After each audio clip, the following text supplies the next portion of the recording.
On va passer un petit peu de temps pour parler d'une classe tout à fait fondamentale en Java qui s'appelle la classe string.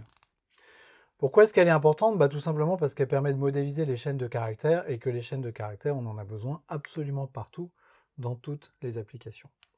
On a déjà vu qu'on pouvait créer des chaînes de caractères de deux façons. On peut faire string s1 égale hello. Et ça nous crée une chaîne de caractères en mémoire. Mais on peut faire aussi string s2 égale new hello. Et ça nous crée aussi une chaîne de caractères en mémoire qui va d'ailleurs être la même chaîne de caractères que la première. Pourquoi est-ce qu'on aime mieux la première écriture que la deuxième? Parce qu'elle est essentiellement plus simple. Mais il n'empêche qu'on peut quand même utiliser la deuxième écriture. Et puis on a vu un autre truc également, un autre point.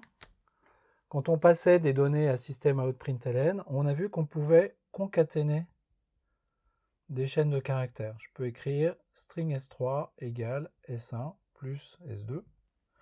Et ça, tout simplement, ça me concatène des chaînes de caractères. Ça marche exactement comme on s'y attend. Et puis si je fais int i égale 10, donc je me crée un entier 10, je peux me créer une chaîne string s4 égale i égale plus i.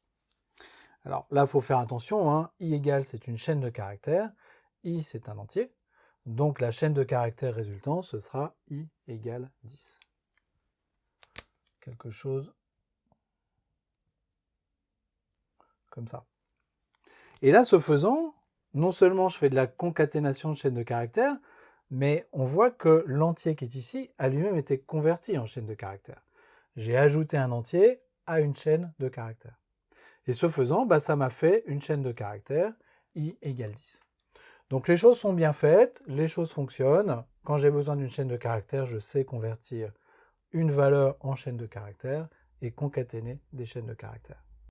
Et puis on a vu encore un mécanisme, si j'ai un user u égale quelque chose, et que je fais string s5 égale u égale plus u, là, la machine Java va avoir besoin de convertir u en chaîne de caractères, et on a vu que même pour les objets, c'était possible, par le mécanisme de la méthode toString. Donc ici, en fait, j'ai un appel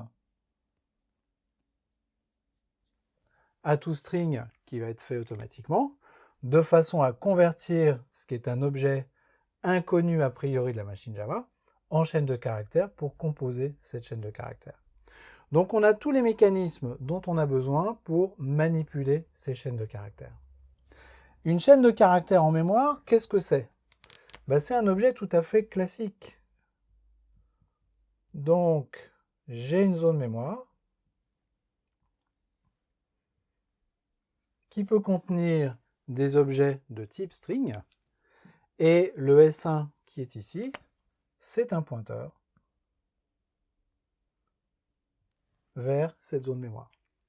Qu'est-ce que j'ai dans cette zone mémoire?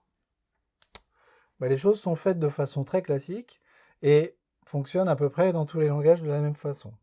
À l'intérieur, j'ai un tableau de caractères qui va porter en l'occurrence les caractères hello.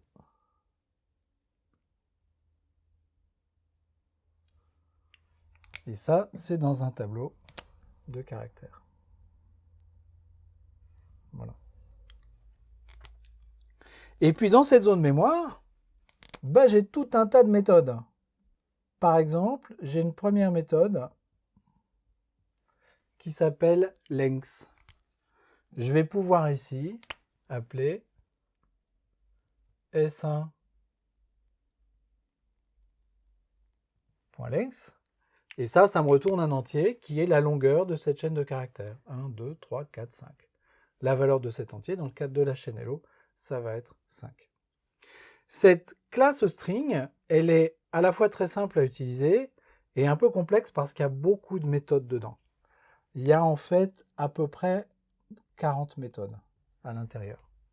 Alors, on ne va pas toutes les voir une par une, on va juste voir les méthodes principales, et puis les méthodes supplémentaires, en général, on les apprend au fur et à mesure qu'on apprend à développer des applications.